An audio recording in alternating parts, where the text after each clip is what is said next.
I'm Russell. And I'm Leo. This is Spitball.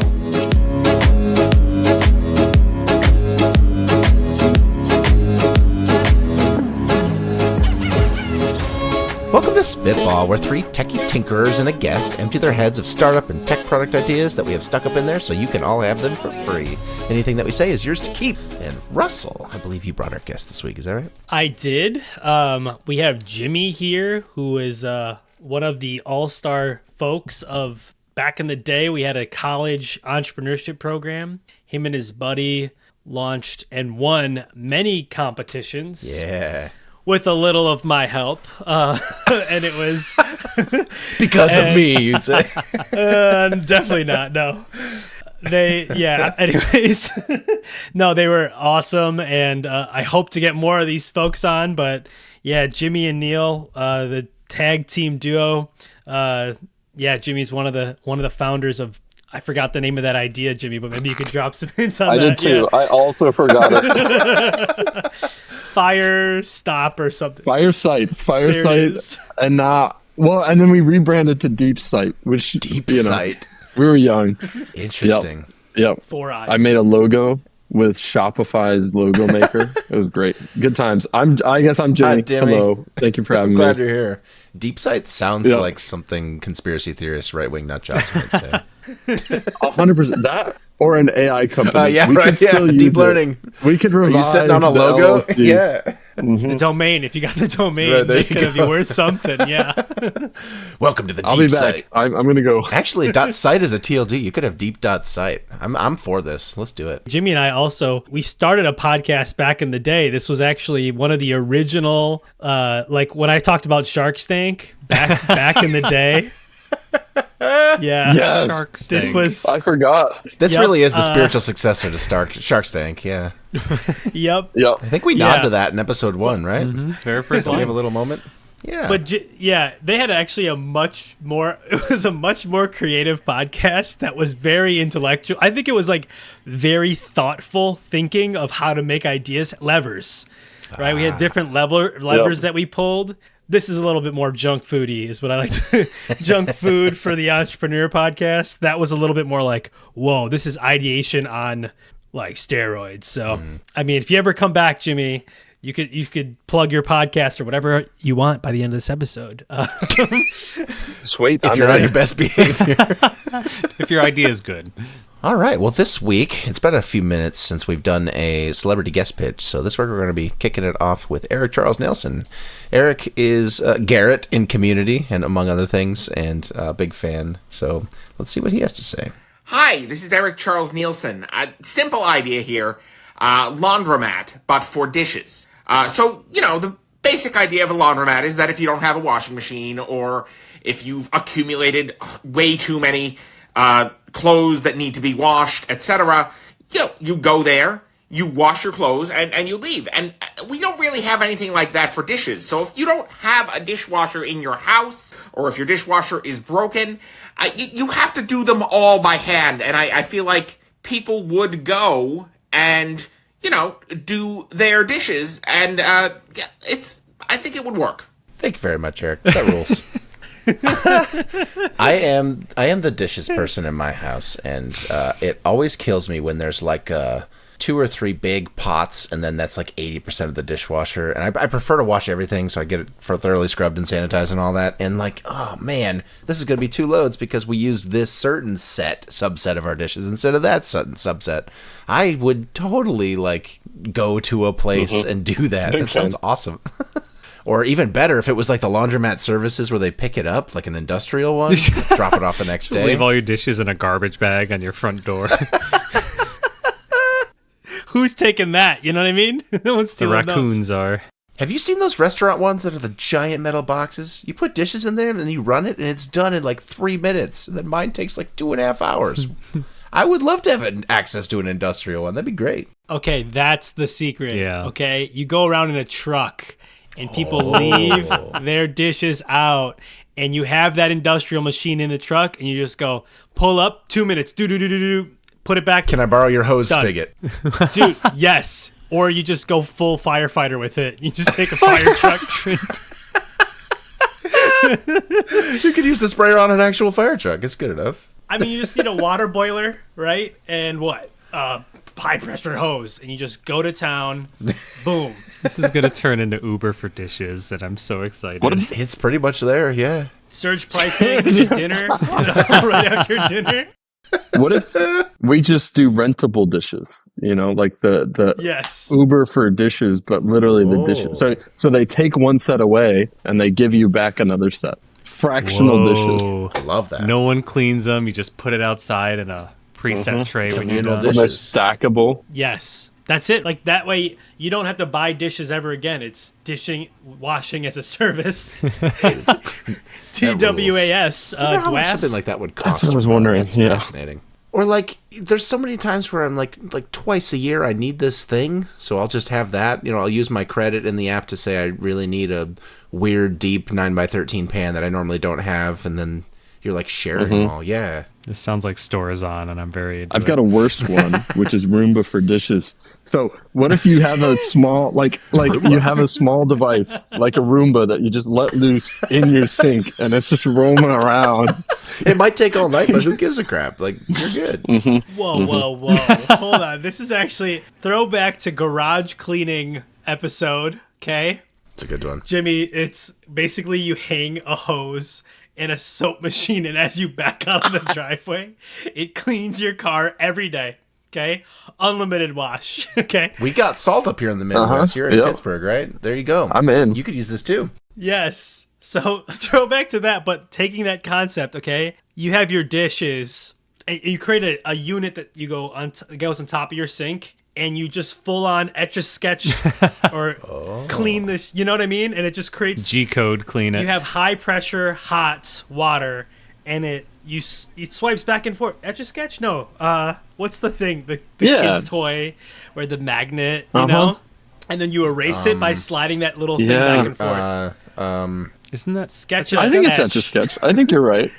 yeah? Sketch Edge. No, Etch a Etch a Sketch Sketch is- is the two tiles and you shake it. He's talking about the magnet that you draw and then you erase with it. Yeah. Those were What is- cheaper what is too. that Those were called? like, yeah. Doesn't matter. The magnet writing thing. I'm just trying to. Is there some hardware way that you could? I love the Roomba idea though. Like, is it? What would that physically look like? Because if you have a bunch of plates in your sink stacked up, I have no this idea. would have to physically pick one up and move it and start scrubbing the I'm next thinking it's one. more like a worm, like an invertebrate. All right, it's just slipping and sliding through there. It's because there's spaces. It's just wriggling around. It just lives in your garbage disposal and just like slides out when it senses dishes. Crawls out.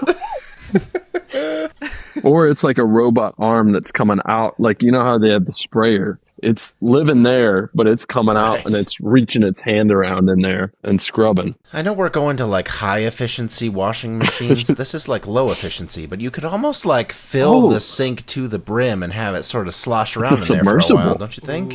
Uh-huh. Like an agitator? Yeah. The whole sink kind of fills up, and because you're going to get plates that stack 10 high, and how do you get in between them and stuff? What if the sink covers has a top and it becomes a dishwasher? Yeah. What if your sink is a dishwasher? Sink. We've already done cabinets that are Oh, yeah. dishwashers in this show. It's time to do sinks that are dishwashers. I'm in. Oh, You just get a giant. you're like churning butter. Yes, it's like a freaking butter churn. All right, big old sponge at the end. Rotate. As you're going throughout the day, you're actually slotting the plate not haphazardly into the sink, but into spokes that are in the dish, in the sink itself.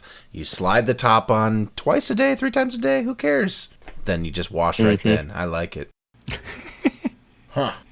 You know, if we're at this point, I'm so happy we keep. yeah, coming let's back just to have this. it so the dishes just get stored and like there's these way over engineered cabinets that I've been working with at this company where it's just like this massive wall that one slot opens and it has all the things you need for this project, and then you can shut that slot, type in a button on a keypad, and the whole thing will rotate and pick the level that you want for your project. Sure. So your stuff's always in one spot and anyone can share it. I want that with my sink now, Yep. where I don't have a drawer for forks or anything. I just type in, I need 6 forks, 2 plates, and a cup. And then when you put them back in the sink, it automatically washes it, automatically puts it away. That's where my head went to. I love it. Wow. I now want one. The technology's all here. Yep. This reminds me of Chitty Chitty Bang Bang. I don't know if you guys have seen that. Give me the synopsis. Like the opening scene is like there's an egg. It's like a Rube Goldberg. An egg like rolls down this metal thing, Like the chicken lays it drops in, Sure. rolls down, it cracks itself open, hops onto a pan makes it, something takes the pan, turns it into a plate, and then bam, it's at the kitchen table. We almost could design like a back and forth multi-layered conveyor belt where it's like a car wash where the plates and stuff go through a machine and pop out the other end in a couple of minutes, you know? We've gotten away from laundromat a little bit, but I like this. Yeah, I guess so. That's okay.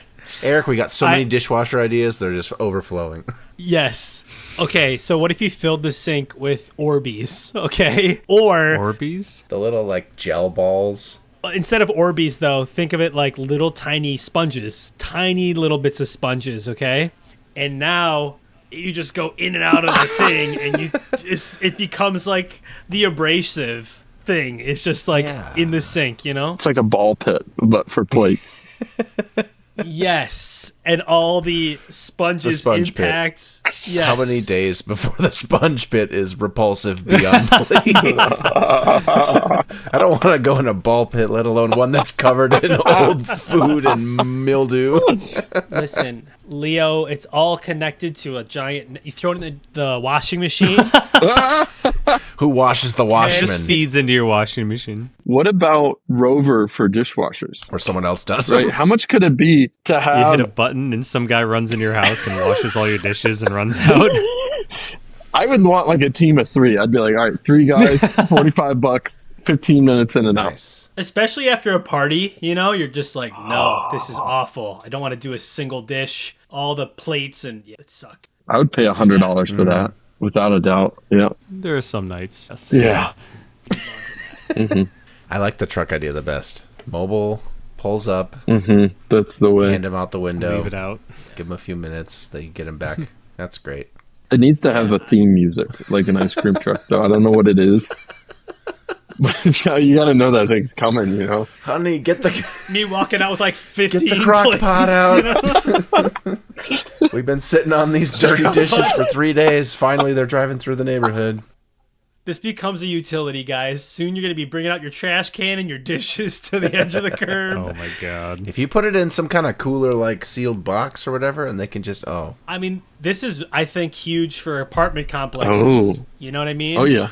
Every single apartment could now be dishwasher free. You have a room that's shared in the entire apartment complex. campgrounds. They could just drive through the campground where you don't have access to stuff every night. Yes. Playing their That music. takes glamping to a whole new level. You'd have to do some branding around the music, you know, it'd have to be iconic, like the ice cream truck. That's a warm up. Yeah. Yeah, no kidding. Yeah, I think I've got a good pivot right into my idea from this, actually. do it. Let's just go right into it. So, it's time, finally, as we've all been asking for years, to improve the bathroom fan. It's on the ceiling. It has so many downsides. If you need to do like a full air displacement, but you also want to shut the door, then air's like seeping in from under the door and through cracks and stuff. That's not super efficient.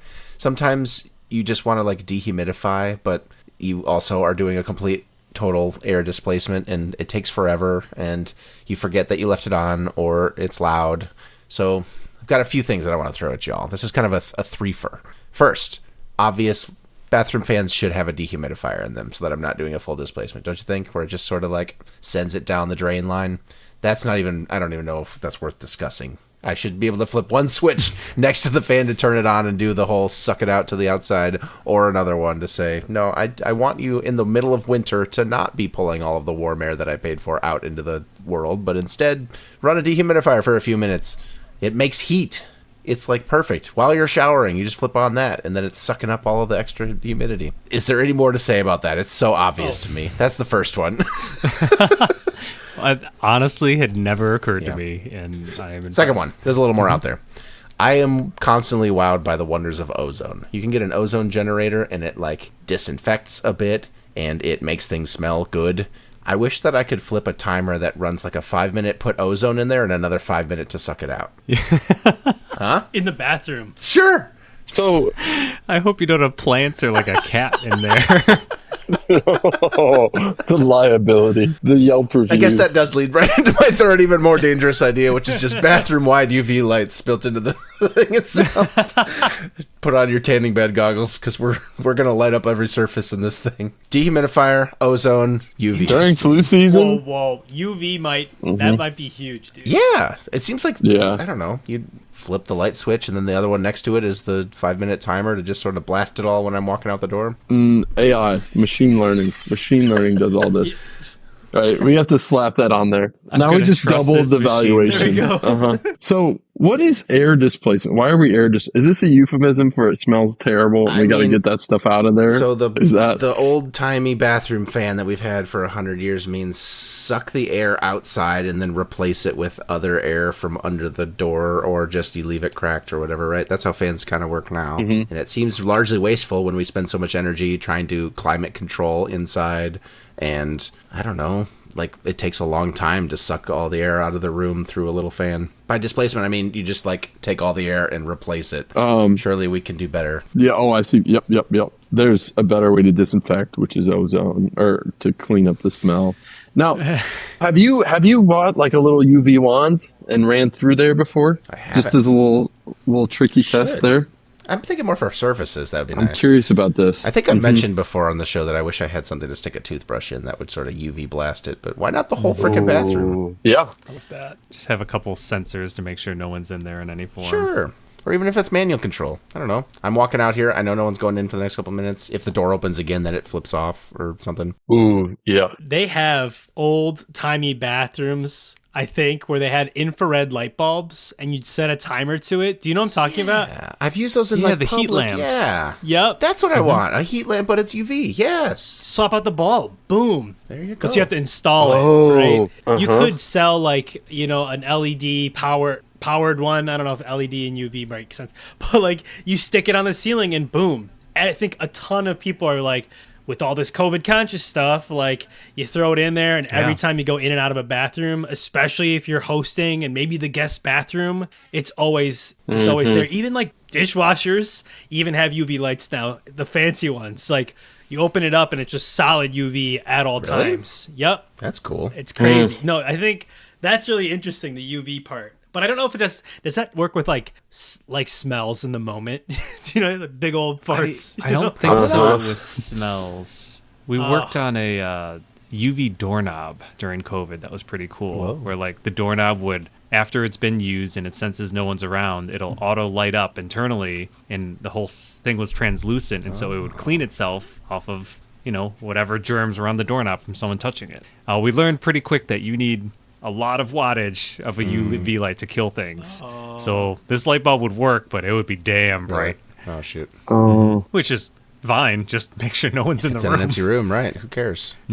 I think this is fixed by more theme music. Right? So, and this is just my Don't go in there. thread. The is song's on right now. Yeah. the song's playing. 3 a.m. in your bathroom's just bopping. Yeah, maybe it even makes sense to run it like overnight. You have a cycle where it's programmed to be on for an hour from 3 to 4 a.m. You're not near it. Maybe it's not. I love the idea of the light bulb, though, that you just screw in, but you make it a smart bulb. So, you know, it's app controlled and everything. It still gets power all the time, but it turns on when it knows it's time to turn on. And if there's a it's safe non-camera based motion sensor in there that detects motion, then it doesn't turn on. to. Yeah. Public bathrooms would love this. Every airport, you know, you throw that in there. Sure. Oh, yeah. Keeps every cruise ship bathroom. Yeah. Good Lord, they need that. I've got a pitch. Please. What if it's a Roomba with a UV light strapped to the top of it? And that thing goes around and does the whole Every house. idea is going to be a room. It's already got a speaker on there. The theme music rolls right in. If you were gone for the day, could you run your Roomba to both vacuum and disinfect with UV blasted all over the house? That probably is a lot of wattage. Like you said, you don't know if the battery would last. It'd very have long. to climb up on the walls, right? Well, And no, that's how blasting it really up. thing gets Blasting comes out the out. top, and it Blast just up. like Yeah, like that's a police siren light. Yeah.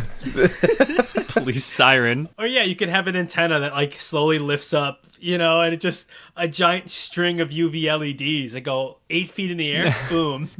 Yeah. Is this how we breed superbugs that are UV resistant? I don't know how that works. Probably. That's not our problem. What? That's an opportunity for UV2. Okay. The successor to UV2, double the wattage. It would become targeted suppression. We would triangulate and locate. lasers.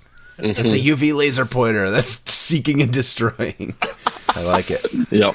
Now, what I understand least is the ozone. How would ozone work? What is ozone exactly?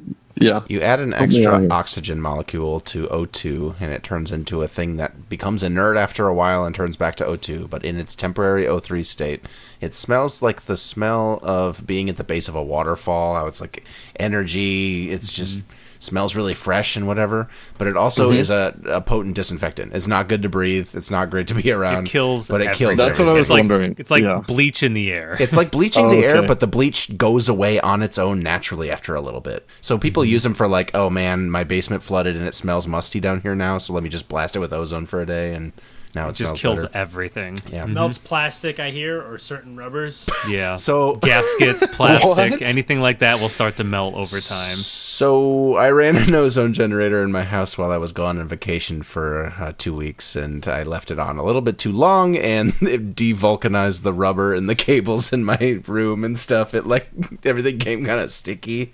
Not great. Wouldn't recommend running those things for longer than like a half hour. I bought like an industrial one. They're great. You can get it for like $50 on Amazon. What? But maybe, like run it for just a few minutes. Test the waters. It's cool though. It's like a natural, like I said, bleach that sort of gets rid of itself. Then you have your bathroom fan that sucks it all out after. That's what I was You thinking. throw that in like a paper towel roller and or toilet paper roller, and now every time it spins, it just like releases a little bit of ozone every time, A little bit. Just a Or little, the flush? Want a little bit of ozone, Yeah. or the flush. a little bit of bleach in your Just air. a little bit. Uh-huh. Like Just Yeah. spritzes you with bleach. Just a little 10 bit. seconds? Is that too much? Will that injure? I don't know the impact of ozone. No, 10 it's not great to breathe for long term, but maybe in little short bursts. I don't know. Just put a sticker on it. Yeah. Not our fault if absolved Do of not all. use, ever. Do not use. There you go. Do not use, and you're done. I think what if this is a fleet of drones in your home? Okay, like a different form factor, Yes. right? You like hit a switch and it deploys, and they fly. They've got UV lights. They've got ozone. They've got music. Most importantly, Scramble And the those- jets. Just- they're doing some Sure. UV blasting. You've seen the home security drone rings little. No, they have a home Yeah. security drone. Amazon has a little thing that Oh. slots into a base. It's got 4 propellers, and it's like a stick with a helicopter up top. Exactly. Pull over in your car, listener, and check this thing out. It's from a couple of years ago now. I don't know if they ever shipped it, but yeah, you'd have a little base station in the corner, and then while you're gone, you can say, do a lap, and it'll like rise and fly out of the base, go around the living room, dining room, kitchen, whatever, and then return back to the base. And you can have it like patrol. Oh, I want one. Dystopian. You want this, but also blasting disinfectant. Exactly. and music. And music. The music's Most important. This is The Fifth Element. You guys ever see that movie? Yeah, Yes. multi-pass. Gary Oldman has like a button on his desk that he hits, and all these the fleet of robots comes out and cleans up, all his spills and everything going through. All right, I have one more thing. That dehumidifier part. Oh Yeah. yeah. Like, tell me more about that, because In the winter, sometimes as a treat, I'll run a little space heater in the bathroom once in a while. It's not efficient, it's not great, but it's nice to have a really, really warm bathroom on a very cold day. If you're running a fan, that's like an anti-space heater in the winter. It's sucking out all the warm air and putting the cold air from outside in the cracks of your house and stuff and the rest of your rooms in your house in the bathroom instead, right? Instead, you keep that as a moderately closed room, but you're taking the water out of the air, and that process adds heat to the air. You are making it drier, and so you dry off faster, and you are less humid. You're not fogging up the mirror. You're not making your bathroom walls all drippy and stuff. That's the dream. I don't know why they're not built in everywhere. In Los Angeles, they were required if there was. I don't know if it's the same here, but if there's no windows in the bathroom, it's humidity detection in the fan that will turn on and run until the humidity drops to prevent mold. No kidding. I couldn't. It took me forever. I kept killing the circuit for it because I was like, "This fan is broken." What the? Like we thought it was fun, and we're like, "What's going on?" And they were like, "No, this is what it does." So they can detect humidity already. You can even kick on adaptive. Sure. adaptive. If it gets above mode. X%, then it just turns on and Yeah. In the summer, if it gets humid in there, then it'll just kind of blast hot air out. That's not super ideal. I guess but that's fair. Maybe Yeah. after a shower, it still would feel good. I don't know. Yeah. I do think like there's a flushing mechanism attachment, like the fact that we're not utilizing the flusher to do certain things, like whether that's smell related or like the shower, right? The shower and dehumidify is one thing, but like when you flush, that should be smart, a smart flusher. Okay, Ooh. Bluetooth to your fan. You can Connect- flush remotely. Someone's in the bathroom too long, you just give it a flush. Kid didn't flush, you know. All right, Scott, you're up next. What do you got for us? I have a very simple idea that I would love to share with Jimmy based on your coding background. I was recently in Grand Rapids. I was recently coming from a bar at night, and there was nothing more I wanted in the world than a food truck, and I could not find one. So I'm like, someone somewhere has created an app to find your nearest food truck. That must exist. And I look, and there's like one or two ones, and they all have 1 or 2 stars on the App Store. And it's because none of them worked in the city you were in. They were just like, oh, yeah, we don't do it for this city, or not enough drivers signed up that we could track their location on this. And so I was getting really frustrated. And I do what I do when I'm frustrated. I went to ChatGPT and I said, find me the closest food truck. Just figure it out. And it started scraping the internet. And it came back with like, oh, we found on this Twitter feed that there's a food truck in such and such location. We went there and I had amazing tacos. Are you kidding me? What? That worked? Whoa. Yes. Wow. So, blew my mind. And now I'm like, well, okay, let's just make a very simple app now that uses ChatGPT or something. And I asked ChatGPT later, I'm like, what other ways could you track food trucks without anyone having inputs to it and without the food truck people being like, I have to put my location or update it all the time? And it was like, oh, well, just look at live updates of Venmo or something, or look at live updates on Twitter, or just scrape past, Google Trends and just come up with an analysis of where we think the most likely spot this food truck will be and consolidate it. That's the entire idea. Interesting. Are there other ways to track a food truck? Crowdsourcing. Crowdsourcing is a good I one. was thinking about crowdsourcing, like ways for food trucks.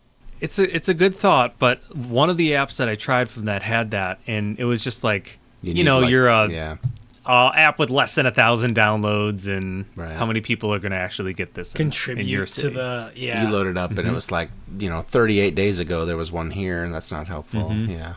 Like in Waze, when you load it up, and it's like the gas price is last updated in February, and it's June. You're like, oh, okay.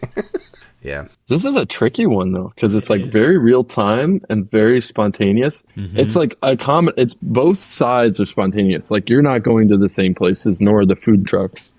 But it's so needed. The only way I've ever found out about a food truck is via happenstance. Yep. You're just driving by and like, oh my God, there's Or brats it's over social there. media. That's what I was I gonna guess say. for some reason it popped up. Yeah. Instagram is like 100%. Yeah. I mean, what I would probably do, although Instagram is pretty against bots, I would do hyper local, and I would like hire one person to watch Instagram accounts for food trucks in Grand Rapids and add to them. But then I would have a scraper that's grabbing where they are, that's logging into Instagram, checking out where they are that day, and then updating live. But There is an API, for Instagram, but I don't know what they give you. I know that's Facebook. I generally assume They've nothing. clamped it down pretty bad after the Cambridge Analytica. yes, thank you. Yeah. Oh, I didn't even What think is that? about that. It's like Cambria.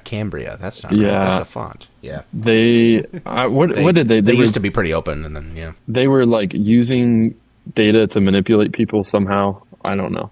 Dude, this is tough.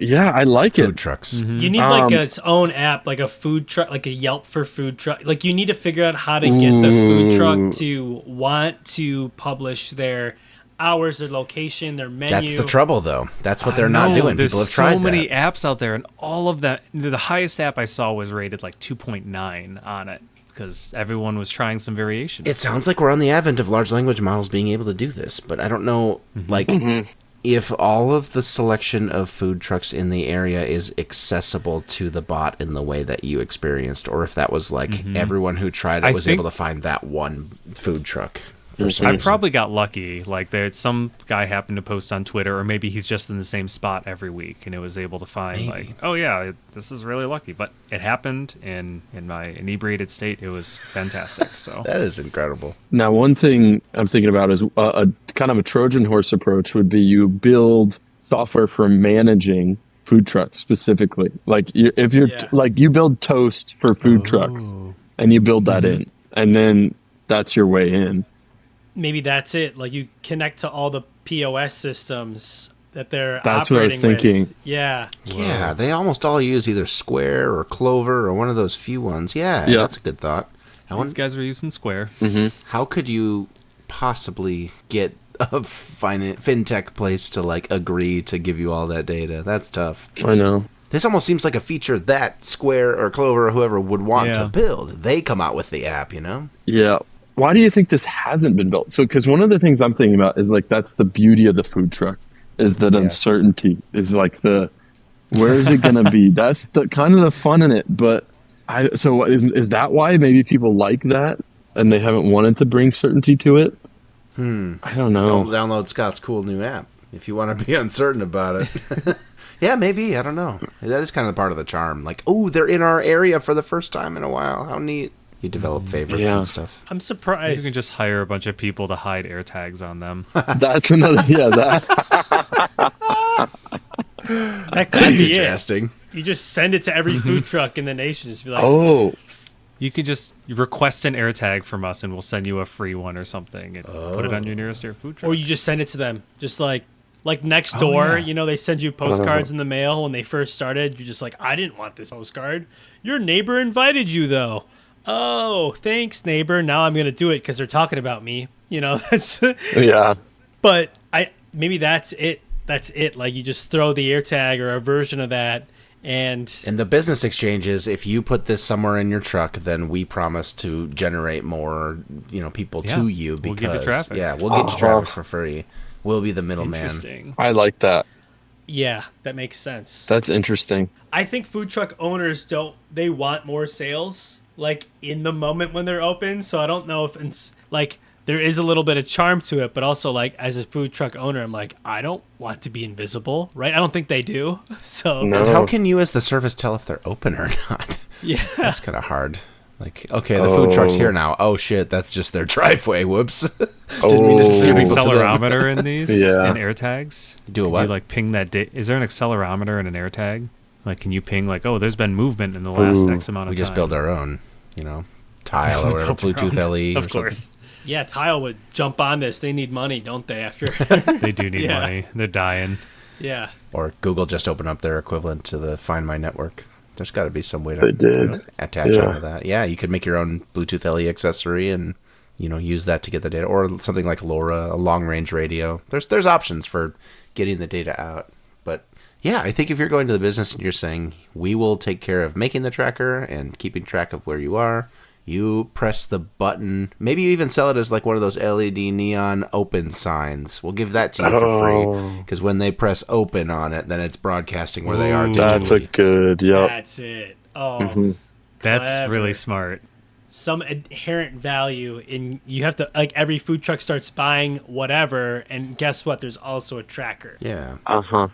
You I maybe- like that. Yeah, like you talk to some food distributor company that sell like that every food truck buys their paper cups from or shit, right? And then you all of a sudden are selling like you sell the network through that app. It's got the network effect problem of social media places where you want to get enough food trucks in there and enough people using it to Yeah. make it like valuable. And I don't know how you jumpstart that with a bunch of VC money. You somehow make the accessory and give it to them for cheap or free is kind of the way in, I think. Yeah. Well, or you just used Instagram. Like maybe you don't have a front end at first. Maybe it's just Instagram, and you just post faster than anyone else.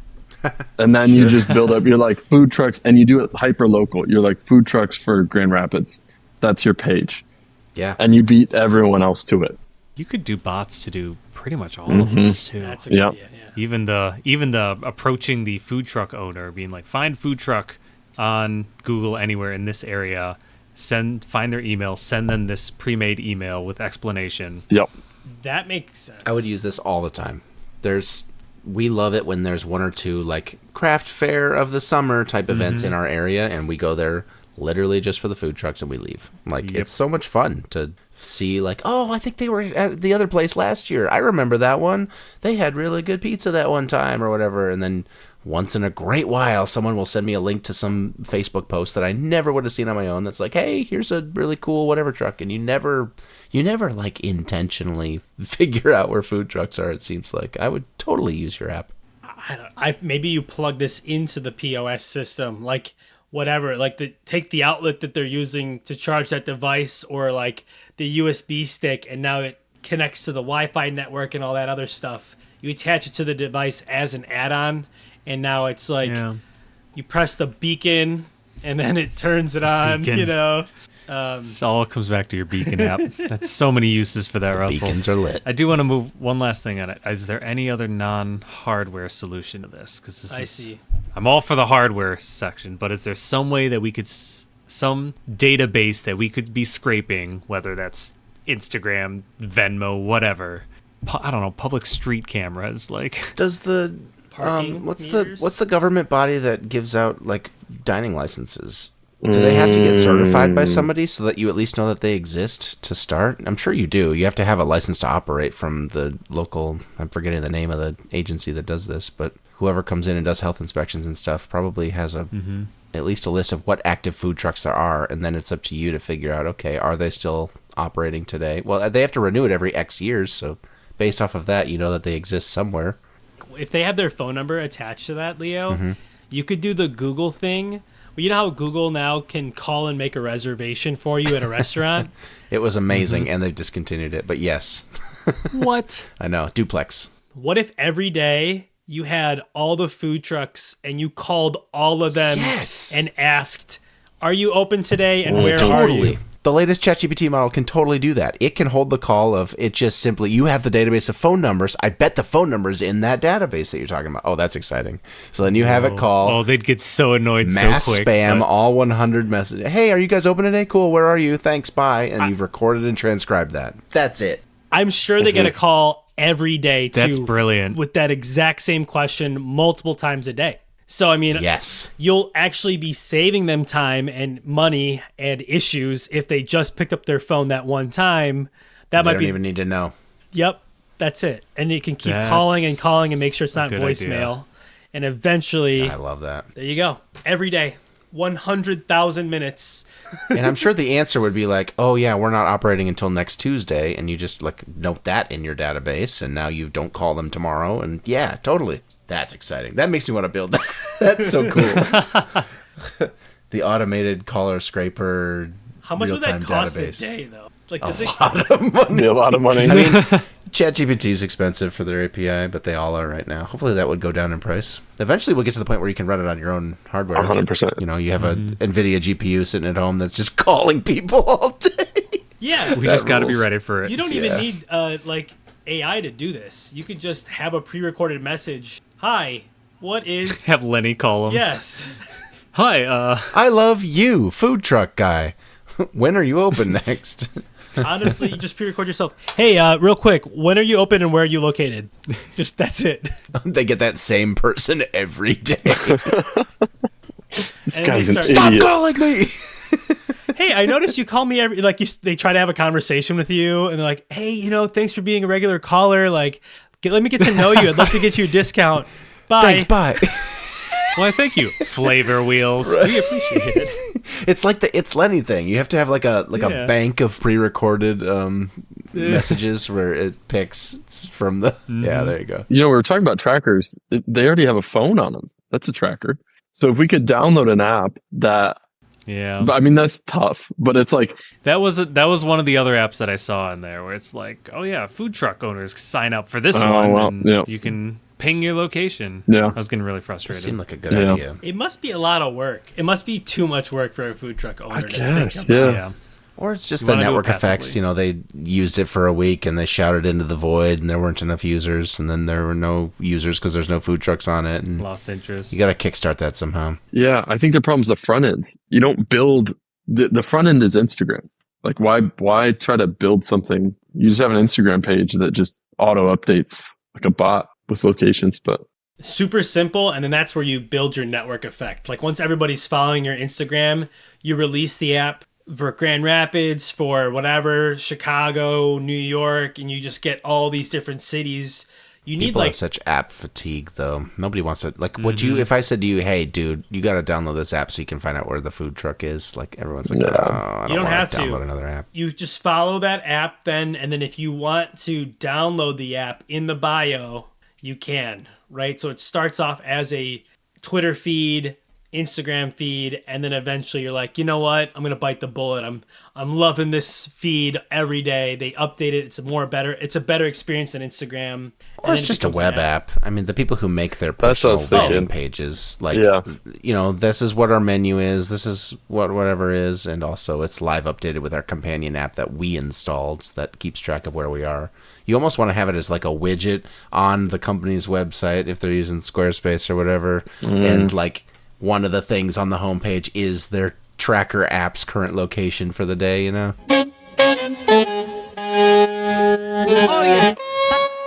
All right, Jimmy, what have you brought us this week? I'm bringing restaurant Tinder. Okay, like I'm done looking through maps and zooming in, zooming out, and searching things. I want to swipe.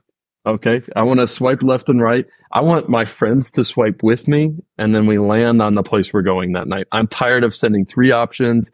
I'm done with it. I want quick, easy, and multiplayer. Amazing. Yep. And multiplayer, yes. At first I thought you meant 2 restaurants finding each other to partner up or something, but that's way better. There was WTFSIGTE.com. Where the fuck should I go to eat.com? That shuttered a while back, but you'd load it up and it would just say, you are here. Here is a nearby place. Yes or no. And you could say like, no. And it would find you another place and find you another place. That was basically the Tinder UI now that I think about it. 100%. Yep. I need this for like with my wife though. You know, I love your idea of we both have our options and like we just swipe on our own thing and then it shows the combined results afterwards. And if there's some overlap, what the closest overlap is.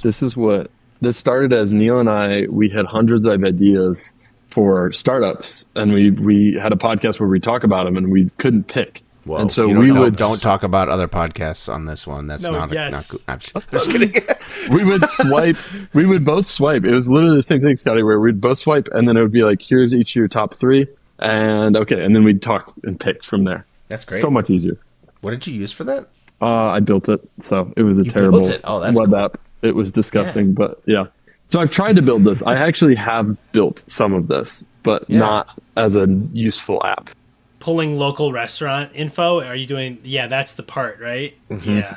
So Google has an API where they do have restaurants, so you can snack from that. Yelp also has one. Oh, so you get ratings and all that. Yeah. And then I really like the pay-to-play model for the restaurants. Is like, hey, like just like a dating app, literally the same mechanics where it's like, you want to be featured at the top? You know, give us a little dough, and then we'll put you up at the top. We'll take our vig, and you'll be the first one they see. 5% more chance to show up in someone's feeds or whatever. Yeah. First swipe, you know, like dude, you could top change. Of the pile. Yes, you could make this too. You don't have to do left or right. You could do a ranking model, right? Where it's like you have one that's stationary, and you're like, does it beat this? No. Yes. Like, do you want sushi? No. And you keep that there as like first place, and then you keep trying to beat it. So it's like a bracket March version. Madness. Yes.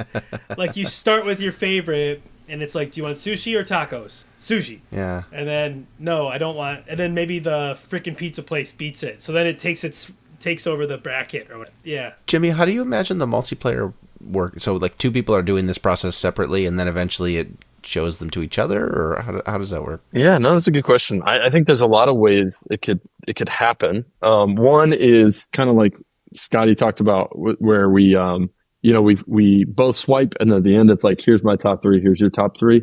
I could even sweeten the deal a little bit. I'll say, I'll give you. Well, I'm just spitballing. Here's how I would do it, person to person. I'd say, hey, look, I'll buy dinner if you go with my option. You know, okay, I didn't win. Mine was your 4th. But how much is it worth to you, you know? Upping the ante in between. You can sabotage, you know, you could throw a 1-star rating in there just to really throw them off from Yelp. You could almost imagine the feed of suggestions that you're being fed would include the things that the other people you've specified have like already voted as their favorites and vice versa. So you're kind of building a collaborative ranked list. Yep. Yeah. Oh, like your top 5. Yep. Like your top 5 restaurants or something you could generate and then use that information for, And if you're doing the thing that Russell said where you're picking, do you prefer this or that? There are algorithms out there to say, like, you know, you just are presented with dozens of what sounds better right now, A or B, and then it spits out at the end the ranked version of your things in order of most preferred to least. You're doing that, but multiplayer, that's great. That would be a lot of fun. And then, I mean, you could also do some randomness, you know? You could pick, you could do almost card draws where it's like you have 3 cards and you drew 3 from this list of restaurants you already like, and you have to pick one. That's game over. And that's where the ad model, 3% more chance of getting drawn. Yeah.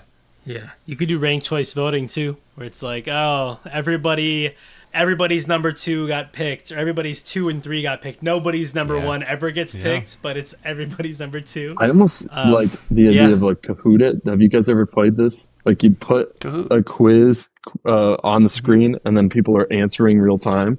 I think that could be fun too. Is like, okay, we've got a timer involved.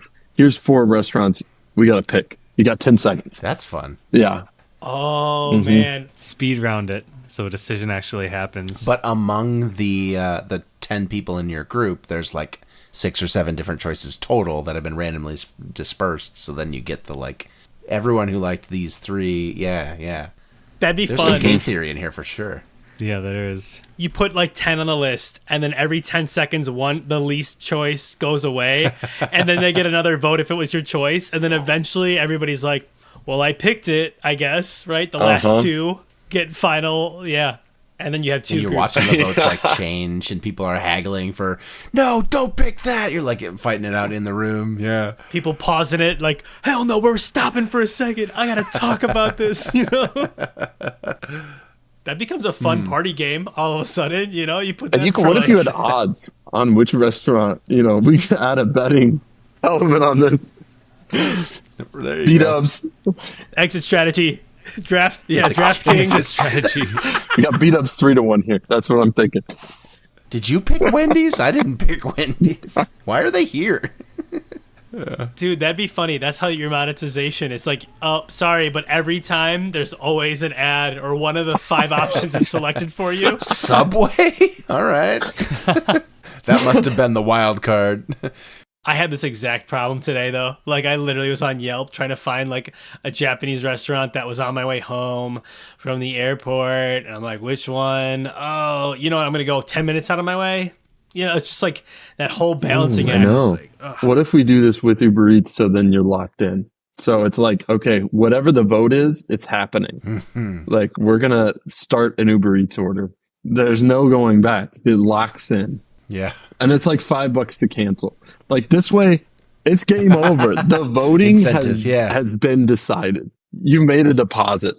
It is interesting when you're trying as a group to try to figure that out. There's so many things like how far away it is, how busy they'll be, what's the genre, who has allergies. If you had everyone on the same app keeping track of all the like factors and importances and stuff. I don't like seafood. Well, that one's too far away. Well, whatever, but everyone's preferences are also included in the deck that they're being served. Seems like you'd arrive at that pretty quick. I just want to use this. It's like Doodle for... Foodle. Foodle. That's the name right there. That's such a freebie. I love it. Russell, let's hear what you've got for us. Alrighty, so throwback. First startup, Scotty B and I living together, started a Ringbox camera company, and one of the things that I thought was really interesting is that most guys, when they plan their proposal, they got like 3 weeks, they're buying the ring, and then now they just got a hole in their pocket. They got to get rid of this ring. I got to propose as soon as possible, right? Literally, it's kind of what happens. And one of the problems is guys aren't very creative with their proposals. And there are tons of people out there that want to help these guys or gals get a proposal really cool. And so I guess my suggestion, and I think this should exist, right? I don't think we'll see. Maybe if we kick off Ring Cam again, this might exist. But a proposal matchmaking marketplace where you go on and you find all the different proposal features in your area to support your proposal, whether it's flower shop, local restaurant, local hotel, local venues that are great for proposals, and you become like the spots, right? Or the area for proposals. And if you didn't have this before, like you could tap restaurants like ask local restaurants like, hey, we're the proposal marketplace in your area. Do you have a proposal feature that you want to add? Here's like a selection of options at your hotel restaurant. Like, do you have a rooftop? Great. Here's an option. We'll send flowers. Like, we have a local flower shop to deliver roses, and like, here's some champagne. Like, we can matchmake and create this marketplace for photographers, jewelers, and all that, right? Chamber of Commerce, right? Chamber of Commerce. I was just thinking that. So you get the local network to just use each other for certain specific events like this. So the vast majority of proposals that we saw was always a travel destination, right? We're going to somewhere fancy, or just we're on a vacation or whatever with family. So you need to be able to pull up this app service and type in whatever town you're going to or city, and then it'll populate it with all the things that would be relevant to a proposal that you can choose from. Yes, that's one way to do it. I think that's one way to do it. I think you partner with jewelry stores too, maybe, and you give them a pamphlet or something that says, hey, plan your proposal through all these options available to you, right? Just making it better. National parks with good scenery. Yes.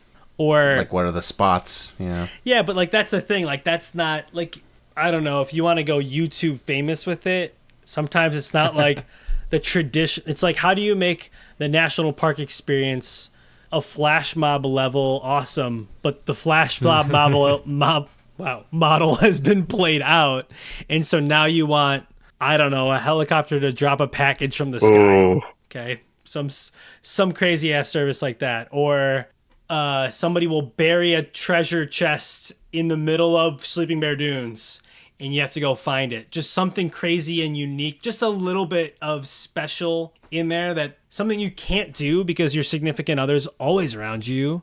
And I mean, just add that buried treasure chest or balloon thing sitting in the middle of the road. I don't know. Do you know what I mean? Yeah. Do you ever see those there are TikToks or Reddit videos where it's just a couple sitting on a stairway or in a park or something, and some guy will like run up behind them and tap the guy on the shoulder and hand him a big bouquet of flowers and then run away, and then it just makes the guy of the couple look really like thoughtful and cool. Yeah. It's like having a little hitch. That's what I was thinking of. 100%. Yeah, wingman. But Hitch hides himself. So that's the trick here, is I think there's a stigma about having someone else playing your proposal. So this is like a white glove though, right? It's the wedding planner, but proposal planner. And it's like a quiet, it's like a silent partner. You're a consultant. Yes. It's hard because you ideally would only have each individual customer once. How do you get a fresh pipeline of new customers constantly and getting the word out in front of people that have never heard of you before and probably won't need your services again? That's what happened to Ring Cam.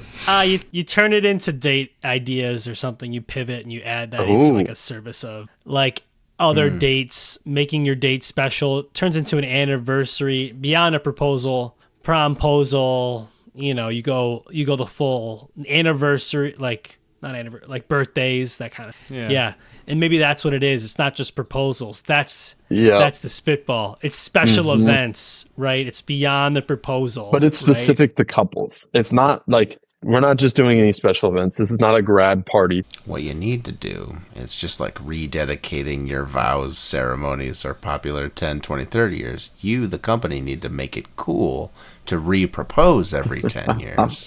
Then you have some recurring customers going on. Will you still stay married to me? Oh, wow. The stakes. You just have to change all of society and culture and their stigma around rings and proposals, and then you're good. Really hope they don't say no. Renewing the vows, right? Renewing the proposal. Needs some workshopping. Yeah. Maybe it's just a renewal. Renewal. Give them a punch card. Oh man, I really, this is a lot of fun to think about because I love planning this type of thing. Like one of my friends is getting married. Well, he's hoping to get married, and it's like we're thinking of proposal stuff, and I'm like, oh my god, all right, here's what we got to do. Here's the step 1, step 2, step 3. This is how you tie it up. There's got to be levels of surprises, layers of surprises, but this is the other thing, though. Not a lot of people have a lot of experience with it, which is an interesting. Which Of is, course, I think, right? this is the entryway into it. Is no one knows how this works. Your parents probably haven't done it for 30 years. If you're lucky, you have a friend that knows what's up and has gone through it recently. Yeah. I just think there's like all these opportunities for these, like the airplane flying over the water people, right? I feel like people could come up with services that make things just a little bit out of the ordinary. How do you create alternatives to make things extra special? Because I know it's a special moment, but like, what's the extravagant element that people are looking for? And I think that's like fireworks, that kind of stuff, just impromptu craziness, right? Because like baseball stadium, like if you look online, a lot of this stuff is like baseball, football stadium. Oh. You're like, you know, you kind of, but like the thing is with these proposals, once they've been like the extravagant stuff gets overplayed and outdone and just over. So how do you create, something different? How do you keep it fresh? Yeah. Like even something crazy, like what if it's like on milk cartons, or like you create labels and like you go to the grocery store and you throw it on there, or those crazy proposals that are like for weeks or months or years where people are like holding the ring in the background behind their significant other. Behind them. Yeah.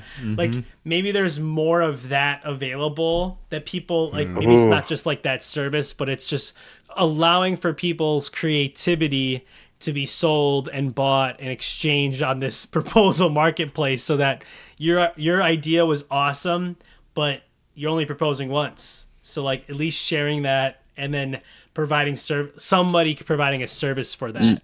Interesting. So you're saying I came up with a cool proposal, I execute it, and then I put my idea on this website, and then other people can pull from it. And honestly, yeah, I would do that because I want to show off that I did something cool and clever, and then Sure. other people can just follow through. I wonder, is this happening on Reddit, and what could we learn from how that's happening? That's where I would go if I were like, hey, That's a good idea. and just watching those interactions, that'd be fascinating to see like how people are doing that. This could be a podcast. Like there's that like viral element. Maybe you start with like a podcast or a newsletter, and then you start building up some vibe. r/bombastic proposal ideas. You get Ryan Reynolds in on it from the proposal. You have him on as a guest. Yeah, you throw some Amazon affiliate links and all those ideas, and now you're incentivized to post your proposal. You put those links in there, and now all of a sudden it's there, right? Like how the knot. See how many does it. people used your proposal or saved it off to the side is a good idea. But you make a good point. There's so much support for once you're engaged, right? You have the Knot, you have Wedding Wire, you have all these sites, but there's so little beforehand. And there's even some stuff for dating, but this is like the engagement period is like the, I don't know, dead zone, the desert. No one's doing that. No one's touching it. I hate that. Yeah. That phase of life is so How bad. you buy a ring, why you should buy a ring, what kinds of things there are out there, how to guess your girlfriend's ring size or boyfriend's ring size without knowing. talk to her parents. Yeah. Yep. How to talk What to do the you say if parents. so? It's been done. It's all played out, and everybody's given up on it. I feel like somebody needs to bring new life into it outside of recording the proposal. I think there's just so much there that should be done or should be shared and should be easier for dudes or ladies, I guess, too, who need these ideas, right? That's just like, it's just hard, I think. And especially like when you just dropped a ton of money in the ring, like how do you manage that? What about a custom tuned ChatGPT? How good would ChatGPT be at this? Yeah. What if we just fed ChatGPT a bunch of proposal ideas and you sell it as a service? You're like, hey, you have a lovely person in your life. You're trying to figure out what to do. Yeah. We can help. And Talk to our associate. the same way he looked up the food truck, it live scraped stuff. Like maybe it live scrapes. Maybe it says, hey, look, you've got airplane, you've got stadium, and you've got this restaurant that you can check out. Dude, what if you add some questionnaire like, what is your girl like? What what's her personality type? Mm-hmm. Who is she as a person? So that like, oh, she's not gonna like the stadium proposal. She's gonna like this type of proposal. Buy her favorite book, cut a hole in it, and now it's, you know, you go to the bookstore and you put it in there. Her favorite bookstore. Oh, that's a good one. You see, or whatever. off the cuff, baby. No, I might steal that one, Russell, down the road, man. I'm taking it. Yeah, you know, You've Got Mail. That it's just perfect for that movie. You guys got to watch some rom-coms, right? But yes, I think there's like a bunch of those, and now you create the marketplace to sell and buy that. I don't know, through some affiliates and stuff, but I don't know. The money-making part's the hardest part right now for this. So I think the money-making part is blackmail. Okay, so here's the deal. You say, hey, we know. Do you want your partner to know you got help planning this, that you didn't come up with it? Just extort them. Do you want it to be exposed? We know now that you have a ring. How much is that worth to you? That'll be $5 a week until you do it. Yeah, right. If you tell anyone we blackmailed you, we're telling everybody anyway. So thanks for telling us all about your partner. We've identified them on social media, and we will DM them unless you comply. I don't know if that's quite the extortion. Your we're partner thinking it was is, too but- lame to come up with anything exciting. No, They maybe don't not. care enough about you. Right. you must tell 3 friends in 30 days, or else just full extortion. We wouldn't even buy our premium service, just our most basic package. You're only worth $6 to them. These were the ideas they fed in to start. This is what you could have had if it had not been for us. Well, dear listener, if you are planning a proposal anytime soon, I'm sure we just talked you into using our new cool service. Just forget the last minute or two. Yeah, right. Thank you very much for listening. We hope you enjoyed yourself. And thank you, Jimmy, for joining us. This was so fun. Thank you for having me. This is a blast. Yes. Yeah. Come on back anytime. You say you've got hundreds of ideas. We're excited to have you back. Our website is spitball.show. There you can find links to our YouTube channel, other social media, email us feedback, comments, ideas. We'd love to hear from you. We're podcast@spitball.show. That's also how you can follow us on the Fediverse, such as Mastodon. We are just podcast@spitball.show. Our subreddit is r/spitballshow. Our intro-outro music is Swingers by Bonkers Beat Club. Please, if you don't mind, if you're on YouTube, Apple Podcasts, Spotify, wherever you're listening to us right now, we'd love a quick follow, add, subscribe, whatever button is next to our name. Please press it. It's really the best way for people to find out about the show. New episodes coming out in 2 weeks. We will see you then.